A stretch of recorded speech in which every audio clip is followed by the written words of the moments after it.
Hi!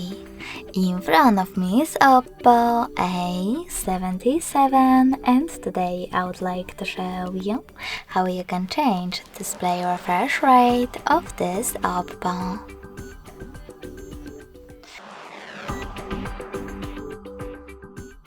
First of all, go into settings and scroll down to access display and brightness. Following that, scroll all the way down and tap on screen refresh rate. Lastly, tap on one of those options that you wish to apply. In my case, standard. So when I click on it and go back,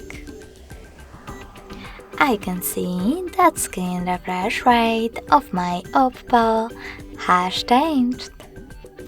Thanks so much for watching. If you enjoyed this video, smash that like button, comment, and definitely subscribe.